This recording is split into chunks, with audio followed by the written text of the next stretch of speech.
What's cracking, ladies and gentlemen? 49 coming out, another community shoutcast for the OUSA Dota League Season 2. We're just loading into game number 2 of eSnug up against the Heroes of Old.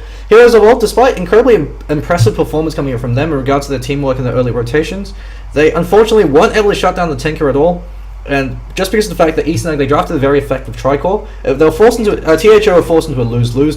Which hero do you gank? Since if you gank the Sven, then the other two, then the Batrider and the Tinker get farmed. If you gank the Batrider, then the Tinker and the Sven are getting farmed. If you gank the Tinker, he's going to find his recovery farm because his Ancients weren't blocked, and the Batrider is able to get a very early blink, as well as the fact that Sven's able to farm unmolested. And so Captain Taichu was able to secure the early stages of the game with that first blood and with the 9-minute blink dagger on him. He made it very difficult for THO to be able to go for these ganks or these group engagements because they always had to fare the Batrider Blink Lasso initiation. So he was able to create space, while Brightside New Zealand was able to rise up a storm. Diablos, well, the Sven, they could have picked up a better hero for it. Diablos was able to actually play a very good Sven, in the sense that he worked with what he was given. Sven, I really dislike him as a core position hero because he needs so much farm to be effective, and there's so many things that could go wrong with the Sven as you carry. It's very easy to kite. He's got incredibly low armor, so when the battle cry wears off, you can easily focus fire him down. He needs so much farm to be effective compared to other carries that you can pick up a Wraith King to do the exact same thing. If you want to play very aggressive early on with the Sven, you pick up a Wraith King and you get an early blink dagger on him. He does the exact same thing as the Sven, minus the AoE damage. In fact, he's a lot more reliable because you got that failsafe to reincarnate. Wraith King doesn't care if he dies, he comes back to life, and we've actually got a Lycanthrope pickup from THO. Lycanthrope, the hero that's been picked or banned every single time he's in the pool. And so this is the first time I'm seeing Lycanthrope picked up by THO. This is actually the second game casted for them, but Lycanthrope, an incredibly powerful hero. He's banned in every single game for a good reason. If you give Lycanthrope an inch, he will take your Rex. If you lose a fight against him, you can potentially lose the game. The only game he was picked up in the TI4 main event was LGD trying to up against DK, game number 2. DK, there were 20,000 gold lead, ahead, as well as EXP. They lost one fight, and Lycanthrope was able to take their racks and then take the Ancients off the back of that. You never ever underestimate a Lycanthrope, even if he's completely underfarmed. So long as he's able to get his abilities up and maybe if Vladimir's offering, he can still push faster than almost any other hero in the game. That Hell provides a massive increase in damage for every hero as well as every allied unit. So we're seeing a Faceless Void pick up, and so eSnug choosing to respect ban Death Prophet. So Badajor, even though he actually got heavily zoned out in the mid lane by Brightside New Zealand, even though he was actually very far behind in CS, because he was able to rotate and create kills for his team, and because eSnug were forced to ignore him, as they had higher priority targets to deal with Hayred as well as Feral and the Mirana, he was actually able to deal a massive amount of damage in these team fights. You can simply walk around with the Exorcism up, constantly throwing out Crypt Swarms left, right, and center, and he's able to get a lot of attrition damage off the back of that. But I don't feel like the Death Prophet ban, especially this early on, was justified, just because she's incredibly easy to shut down in lane. You pick up a hero like a Viper, you max Corrosive Skin, and then you laugh at Death Prophet's face, or you pick up someone like a Templar Assassin, and you completely destroy her mid. Death Prophet's a very rigid mid hero, in the sense that she needs conditions to be you have to have set up the conditions for her to be able to really work. Otherwise, if she gets shut down, if you're playing from behind the Death Prophet, she doesn't accomplish anything at all. So we're going to see an Invoker pick up from eSnug, most likely going to be played by Brightside New Zealand. But the issue with the Invoker is he's a very, very greedy mid lane hero. He needs so much to be effective, because he needs gold as well as experience, and he's so easy to beat mid. Almost every other dedicated mid hero can beat him. Puck beats the Invoker because he's got superior damage, and until Invoker gets a few points up in the Exort, it forces Invoker to go across Exort. Templar Assassin straight out destroys the Invoker, forces him to go Exort just so he could break even, and even then, Templar Assassin still handily wins the lane. Silencer once again being banned up by THO. They really don't want to deal with that global silence, and so Invoker's, every time he's picked up, he's forced to go across Exort if he wants to be relevant. Because cross Exort gives you a lot of early game power and a lot of solo kill power, which is what Invoker needs in order to make it to the late game. If you just if you take all his towers in the mid game and keep killing him and killing his team, so he's playing from behind, Quas Wex Invoker, he can only do so much. And Quas Exalt Invoker is a bit more of a guarantee that you make it to the later stages of the game. And if you're able to get a lot of farm in the Quas Exalt Invoker, if you go for the Zoo build, which the Necronomicon 3, you actually deal a huge amount of damage in these team fights, especially with the Chaos Meteor Deafening Blast combination. The advantage, but the drawback to this is even then Quas Exalt Invoker was very easily beaten in the mid lane, and so it's why you see a lot of teams like IG, when Luo plays the Invoker, you see him in the tri lane or as a safe lane farmer. So supports, they babysit him for the first 2-3 levels until he gets a few points up in the Exort, then they can leave him alone. And they go and set up kills for everybody else. Because Invoker, if he goes for the Quas Exort build, he can participate in every single gank across the map. If you coordinate effectively, you can drop into Sunstrike, so you can provide that air support from across the map. Use that pick-off power to be able to kill heroes to accelerate his farm, get an early Midas, get ahead, stay ahead, and then start to gradually transition more into a semi-carry hero. Invoker, if you pick him up, he has to be played as a semi-carry. You have to build your team around him. And with the Faceless Void, eSnug have done this. Faceless Void works fantastically with the Invoker, because if you go across Exort and catch him at the Chronosphere, and then Invoker drops the Chaos Meteor, that will single-handedly win you fights, because it just destroys everything it touches. The Meatball, it does a hell of a lot of damage. Ancient Apparition being picked up, fantastic synergy with the Faceless Void. Shadow Shaman has not been picked up so far. And so Heroes of... actually, never mind. Heroes of Old have picked up Shadow Shaman and gone completely blind. And so Lycanthrope to Shadow Shaman, massive amount of pushing power coming up from him. Ancient Apparition works well to Faceless Void because you Chronosphere into the Ice Blast. And then on top of the Chaos Meteor, if you catch up 2-3 heroes, those 2-3 heroes are dead. There is... Unless they have the pop BKB before they get chronoed, which is highly unlikely given how quickly Faceless Void can chrono you. But even then, you just right-click him down and kill everybody else. And so the Faceless Void works incredibly well from a drafter's point of view because he gives you so much flexibility. You run him in the offlane, you can run him in the 1 position, and Horsemen and Wreckers have run him in the 1 position as your safe lane farmer. The disadvantage of that is you're putting all your eggs in one basket because it puts too much pressure on the Void. But if you run him as an offlaner, he gives you so much flexibility. You can even run him mid against certain matchups. The offlane Faceless Void, so long as he's able to get level 6 in a reasonable amount of time, he can create space for the rest of your team. You pick up heroes that synergize well with his ultimate. So Heroes of Old, they're forced to counterpick a Witch Doctor against the Faceless Void. If they gave away the Witch Doctor as well as the Ancient Apparition, every time their ultimates are up and they're able to execute properly, eSnug are going to be able to completely crush THO off the back of the Death Ward in the Chronosphere, especially if Witch Doctor gets an Agnum Scepter. Witch Doctor will out DPS every single hero in the game because he's the only hero, aside from maybe Zeus, that can consistently deal damage to all 5 heroes at the same time. But the Witch Doctor works very well against the Void for this very same reason. If you don't chrono the Witch Doctor, he will Death Ward and Death Ward you out of your own Chronosphere. Since if you stay in the Death Ward range, it will kill you. It does a huge amount of damage, 3 attacks per second. And if you get caught out with a Malediction as well, game, set, and match. Titans are being picked up by THO, so very surprising Titan has been banned as well. Venomants are being banned out by eSnug as well as Nature's Prophet. Nature's Prophet, very unfashionable hero in the current meta game. Just because it really favors Death Ball, group up in 5, because you could take towers faster than he could split push, and it also favors heroes such as the Faceless Void that could easily punish heroes like the Nature's Prophet. Nature's Prophet, he starts to split push, Faceless Void leaps in, chronos him, and bashes his face in. And there, you've wasted the hero pick, you've wasted a lot of gold, just because Nature's Prophet's such a greedy hero. He has to have optimal conditions for him to be effective, so you need a good Nature's Prophet player, and then you have to have the game go a certain way if the Nature's Prophet's to be effective. Since if you shut him down very early on, and prevent him from getting a Midas, or if he's going towards the Animal Bulldog fighting build, if his early rotations don't really work out, then Nature's Prophet's basically useless. There's only so much he can do. He's a hero that has to function with a surplus of gold, never a deficit. And so because of the greed that comes up from Nature's Prophet, it's very easy for teams to be able to end the game or control the tempo of the game so far into their favor that it's difficult for the enemy team to recover when you pick up Nature's Prophet. And so Shadow Demon picked up for eSnug. Not the greatest synergy with the Faceless Void or the Ancient Apparition. Shadow Demon is more of a counter pick to the Void, since if a hero is called out in the Chronosphere, if one of your heroes is called out in the Chronosphere, you simply disrupt him, and that wastes Faceless Void's time. The advantage of the Shadow Fiend is if you're going for a cross Exort Invoker, it gives you incredibly easy Sunstrikes, and the amplification from the Soul Catcher means you're pretty much just going to kill them outright. But as a support duo, AA and Shadow Demon, they don't really have much killing power. That's the biggest issue. Shadow Demon will have to set up the gank, and Ancient Apparition then sets up with the Chilling Touch, and I guess you can right-click them down.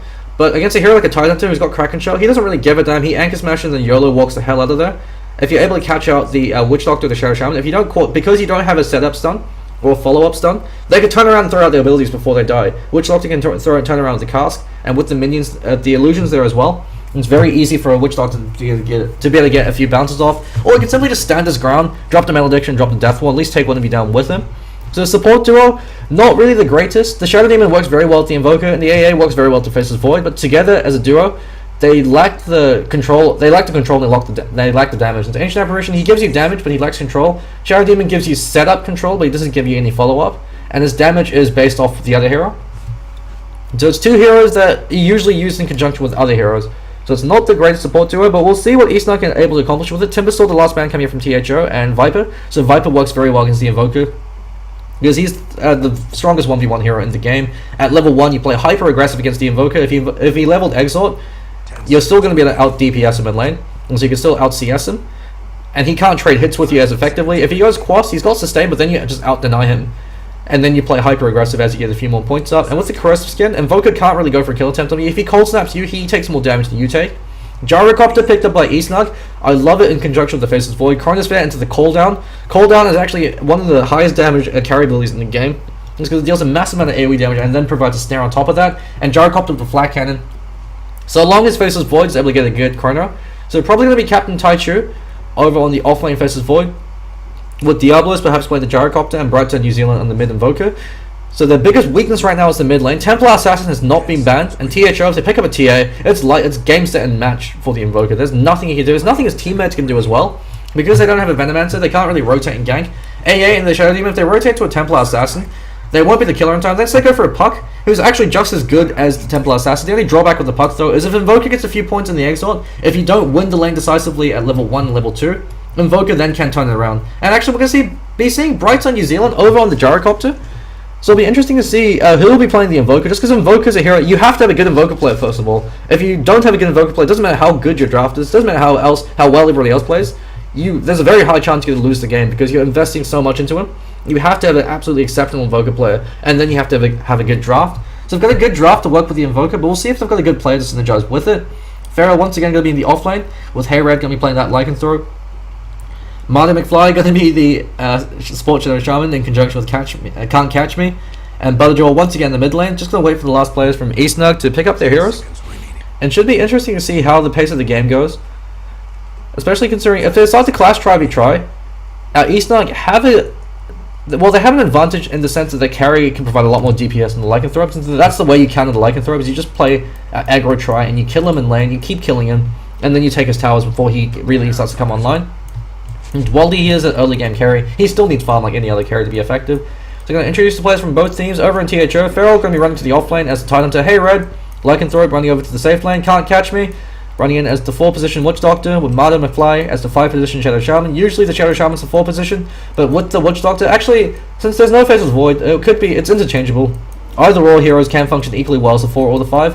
Butterjaw, though, going to be running mid as the Puck. And the safe lane, we see Captain Taichu going to be solo offlane, already starting with Poor Man's Shield, as well as 2 tangos being pulled to him. So he should be having a fairly easy time against the Titan. To that being said, Titan with the Anchor Smash does do very well, but Void, because he has such high base damage at level 1, and because a lot of his damage comes from his time lock, does okay against the Titan compared to others.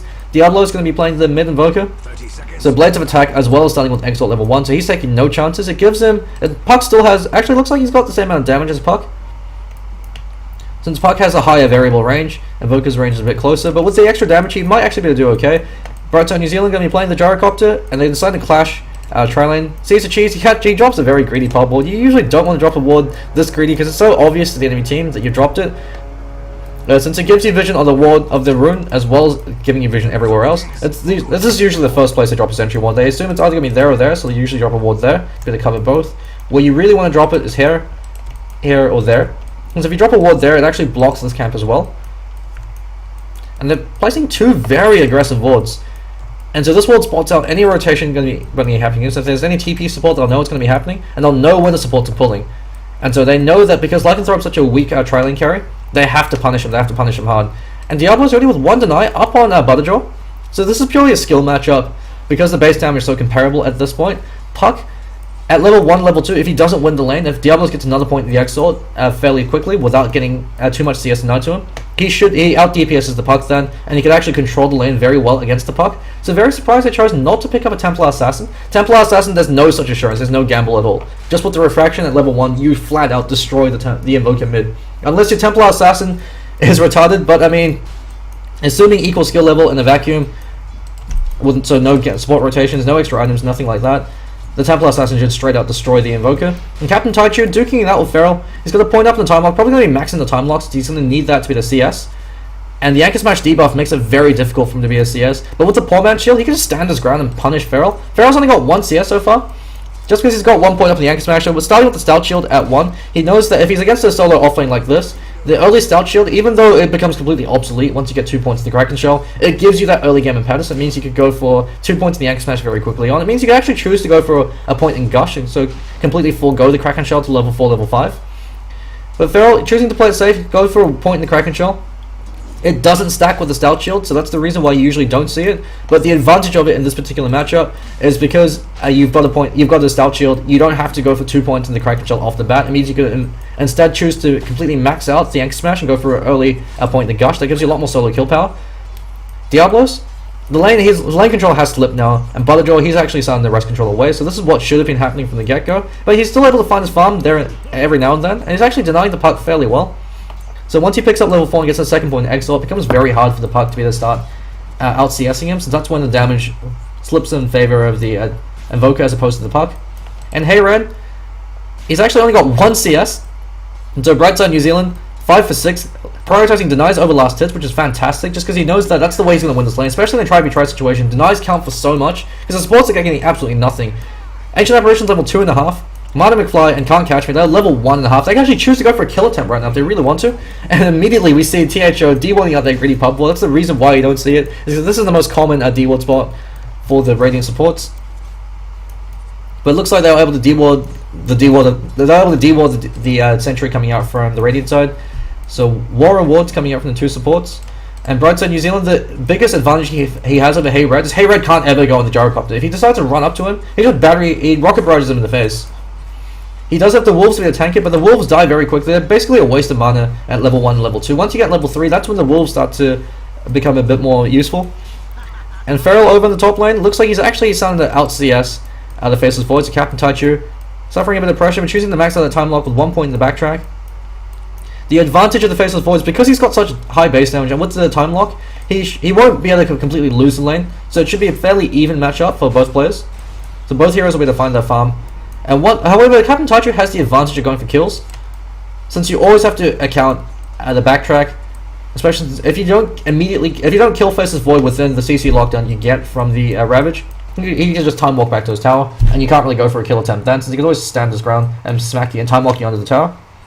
Whereas the Faceless Void, if he's able to pick up his treads very early on, or if he gets lucky with his time locks, at level 6 or level 7, he can turn around for a solo gank over in the Tide Hunter and simply smash him around. The advantage and disadvantage of the Invoker as a mid lane hero is he doesn't need a bottle. You can go for a bottle if you're, just as a sheer force of habit, if you're used to going for a bottle in the mid lane, since there's nothing wrong with going for a bottle in the Invoker.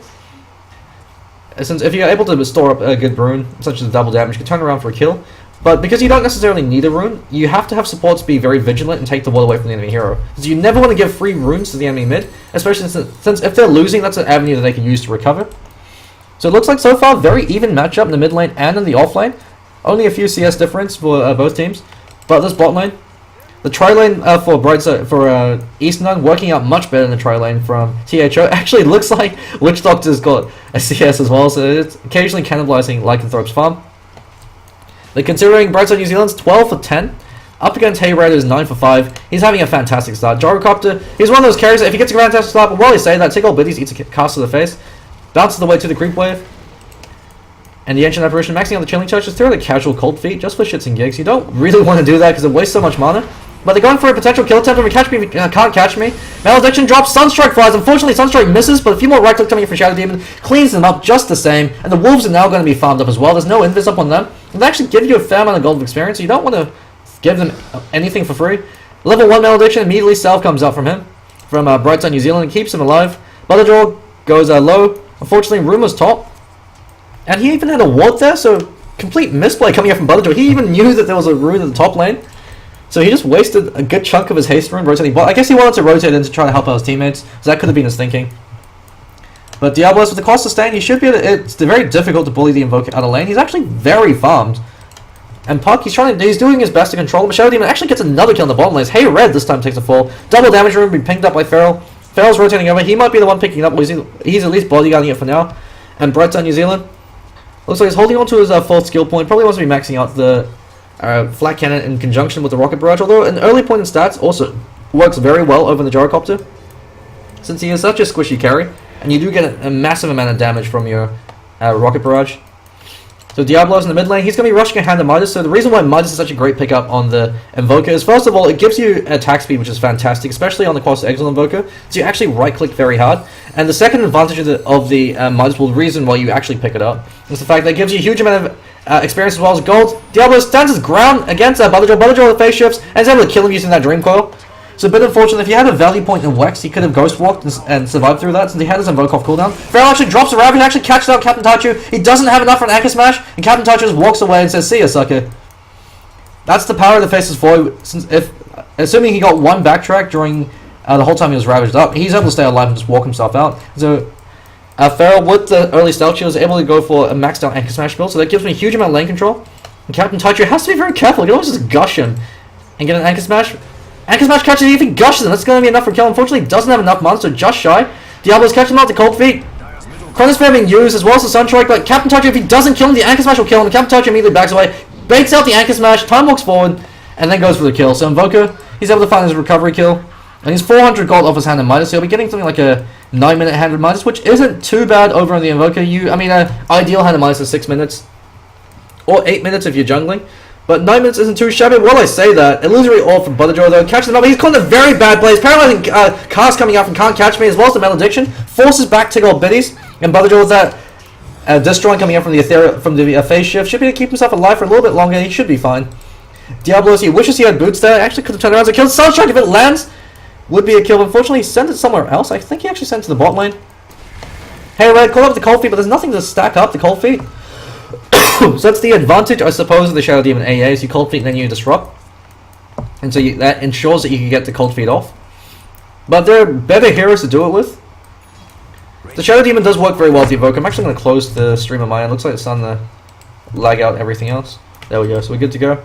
And so Gyrocopter, holding on to his gold, it'll be interesting to see what item he chooses to go for first. You usually see facing the drums and the Invoker. That used to be the conventional build on him, because it gives you a lot of cheap early game stats, so you could fight very early on. It gives you a huge amount of maneuverability. And because Gyrocopter is such a squishy hero that needs every single one of the stats is always very nice, because Drums of Endurance is a very cost-efficient item. Well, at least it used to be, not so much now that the cost has been increased. Just treads up on Hey Red, so once again, he's having a very difficult time. But if Feral is able to start creating space for him, if Feral and Butterjaw can create space for him, then he can start to find his farm. But you don't want to be playing a Lycanthrope from behind. And Diablos, 9-minute hand to minus up. He's going to be very careful. There's a rotation coming in. Illusory Orb comes out. Dreamcoil might be committed for this. Waning Rift. Dreamcoil being committed. Diablos actually saved by the disruption for now. Soul Catch unfortunately catches an illusion. Butterjaw though should be the go for a turnaround kill, but Can't Catch Me with the Cold Stamps. What's the Force Spirits might be the turnaround kill. So eSnug, good recognition coming from them. Tickle, but he's got Mana McFly as well, so let's be very careful. One more reckless tower should be to kill him. They get 2 for the price of 1, and he just uses Midas and Border as well. And then he had his Midas, he didn't use it. So all in all, that's actually a favourable trade for eSnug. Although that being said, they at least wasted 3 TP rotations, but Captain Taichu in the top lane, Feral's been leaving him alone ever since he died. Butterjaw, he does have a very early Blink Dagger, so 9.5 minutes into the game. Not bad Blink timing up on him. Captain Taichu though, he's starting to become a ticking time bomb for his team. For the enemy team, he's choosing to max out the Time Walk to ensure that he can get a good Chronosphere. So he's just going to be playing as a pure initiating role for now. He's going to be maxing out that Time Lock secondary. But the drawback to this build is it doesn't give you as much solo killing power. But when you've got the Invoker Sunstrike, you don't really need it. And so that's the advantage of that build. It means that if for instance, the Faceless Void is playing super far from behind, having only just at level 7 now, having that maxed out Time Walk gives you a huge engagement range. So it lets you set up kills. Diablos has to be very careful, as it looks like THO, they're all rotating over to the bot lane. They really want to fight this. They want to kill Brightside New Zealand and start slowing him down. He's got Drums of Endurance up on him. The Wolves are now invisible, so now they can start being a bit more useful, providing reconnaissance. Illusory Orb, Diablos runs himself very far forward. He just stands his ground, starts throwing out right clicks. He has to be very careful. Disruption catches out. It looks like on Can't Catch Me. Cooldown flying over Mana McFly. And the Sunstrike as well. The secondary cooldown finishes them off. The damage coming out from eSnug is able to completely destroy the enemy team. Hey Red, out of mana, no shapeshift. He has to be very careful. Chronosphere being committed for Can't Catch Me. He's going to be smacked apart. He might be like a cast on time. Never mind, the time lock finishes him. Butterjaw there, he's got the phase shift. As well as the blink dagger. He blinks out very quickly. Drums are now up, and they have to take this tower on the bottom lane to be able to start creating some pressure. Feral is alive. He is rotating over to the bottom lane from the look of it, and he does have the Ravage online. Diablos once again caught out with the Dreamcoil. Tickle, but he's got a defensive disruption. He's going to use the disruption defensively. Then he's got the Waning Rift. The Wolves might be able to kill him, and Feral spits him in the face and is able to finish him off. Ancient Apparition Ice Blast. Looks like it finished off Puck in the background. Hey Red caught up with the Soul Catcher. Tickle Biddies takes a fall as Hey Red gets a double kill off the back of his Wolves. And now that he's got level 3, level 4 Wolves, they start to do a lot of damage, especially since they're invisible and they've got a crit built in. When they're in 900 range of the Lycanthrope, they also propagate the Feral Impulse. And Captain Taichu looks like he's going for a hand of Midas with the greed coming out from eSnug because they know their late game lineup is superior. The only drawback to this That's 4,000 golden net worth that wasted. Feral could actually choose to commit the Ravage. Actually, if he had one more Anchor Smash, would it be enough for a kill over an AA with one more right click?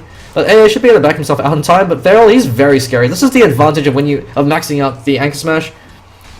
So Feral, he knows what he's doing. He's not going for any of this 4 points in Kraken Shell nonsense. He knows that it doesn't really matter if he's alive. He just has to get up front and deal damage. The Anchor Smash does a huge amount of damage. It's a 4-second cooldown, 225 damage in the massive AoE, and the damage reduction off as well. It's actually straight up broken in the current iteration. The only reason why it's balanced is because Tyranitar, he really needs it as a ability. Without the Anchor Smash, the hero completely falls apart. Faces forward, with that Siege Creep, he should be able to have enough for his Midas.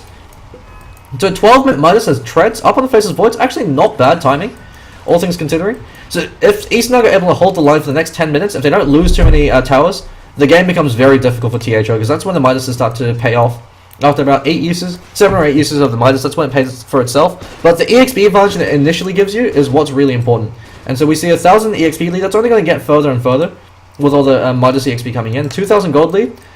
But all that net worth, the golden that they have in advance, is all invested in Midases. So it's 4k net worth. That's completely useless. So all of Void's net worth, so half of Void's net worth, and almost all of Diablos' net worth is completely useless at this point. So if THO realize this, they could group up as 5 and take towers. However, the advantage of this draft is they make it very difficult to group up as 5 and fight them, because if you get called out of the Chronosphere and the cooldown, that will completely wipe your entire team. The Chaos Meteor is online for Diablos. But he's got to be very careful. Butterjaw, though, throws at the Illusory Orb. Looks like a cask he was trying to cask bounce it to the Diablos. He usually want to throw out the range creep, but he could also be using it to farm.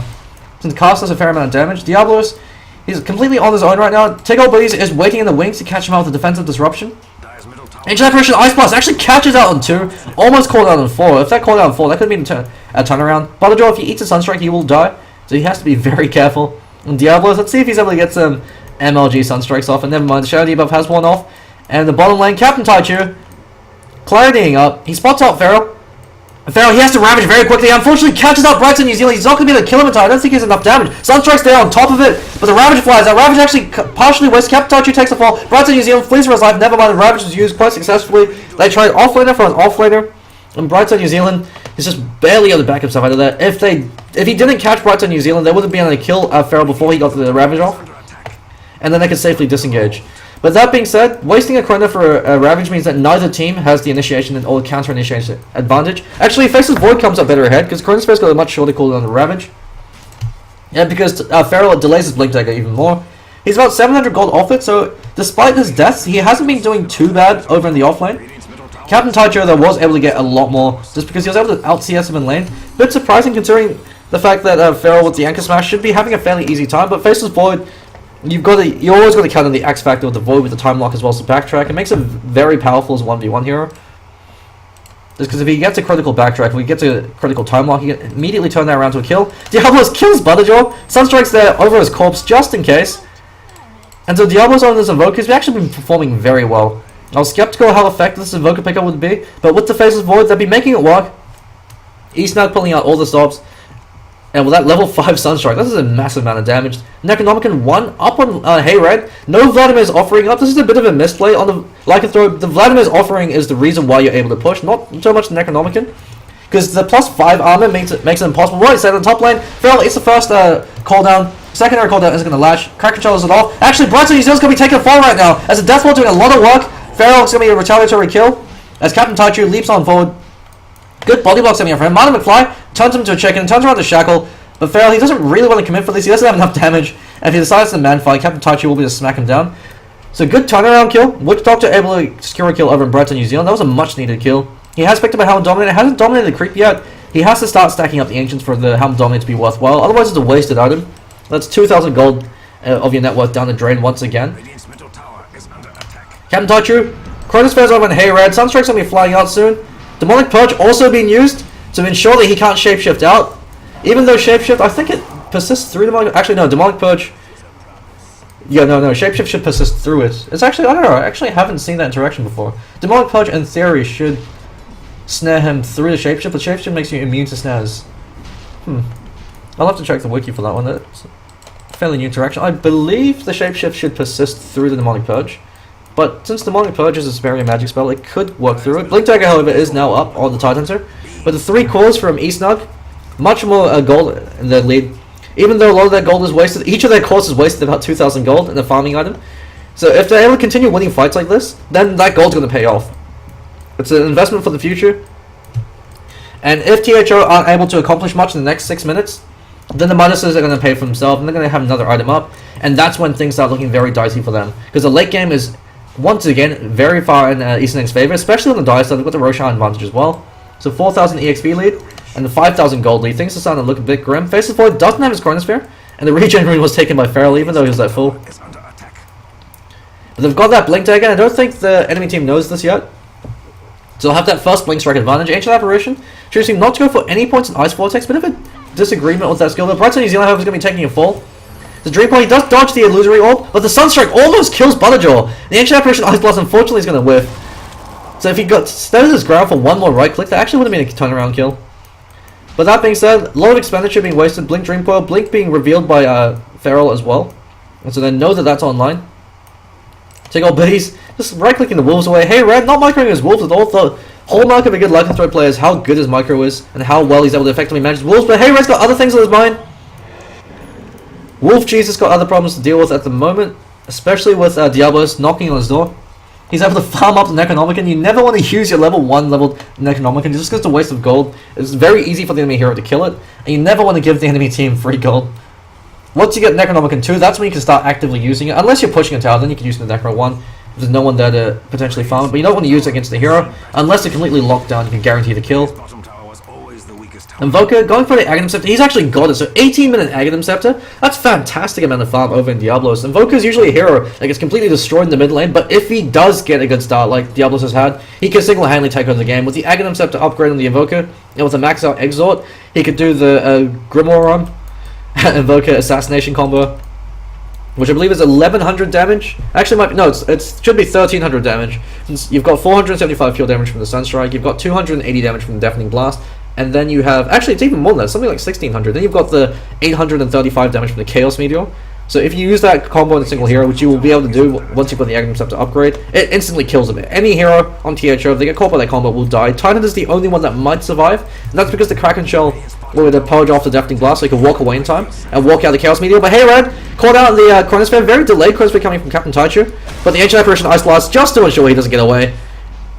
And Diablos, he's actually got to be very careful, never mind, he's able to juke himself out. Ghost Walk, Sentry Ward's been dropped, he's able to just barely get himself out of there. But the Dire Courier did take a fall. He actually minuses a creep, and then decides to back away. He's going to get spotted out by that. Well, never mind, he goes in through the mid lane. So that Value Point and Wax, saving his bacon. When you go for Aghanim Scepter on the Invoker, level 17 becomes the critical threshold, because that's when you have your max out Invoke. And so that's when you can start throwing out, and you usually have enough points invested in your other abilities, so you've got enough points in Wex, so that your Deafening Blast and your you can use a minor Tornado. And it also means that you have access to Alacrity. But this Invoker pickup hasn't really been punished. Butterjaw, he's been doing his best, and he was able to get a few kills on him. But the fact that he decisively lost the mid lane in terms of CS, he's actually going to eat a Sunstrike. And he's going to be forced back to the fountain. So the execution power coming out from eSnug. Sees the cheese of the Ice Blast and then the Sunstrike to follow up. Huge amount of work. He actually farmed up a Mechanism off the back of this. And he actually has enough for a point boost as well. This is a very, very rich 4-position Ancient Apparition. Take all biddies. He's been on the receiving end for a lot of these ganks since he's been throwing his life away. But even then, still got 2 kills to his name. And he's been on war duty as well. And so eSnug, they had a very greedy drop in the sense that they didn't have an immediate mech carrier. Faceless Void can't really build a mech since you want them to be building towards damage and utility. Gyrocopter, you don't want a mech on him for that very same reason. And the Invoker sure as hell isn't going to be going to a mech. You can go for a mech, the same way that Shadow Fiend can go for a mech, but you really don't want to.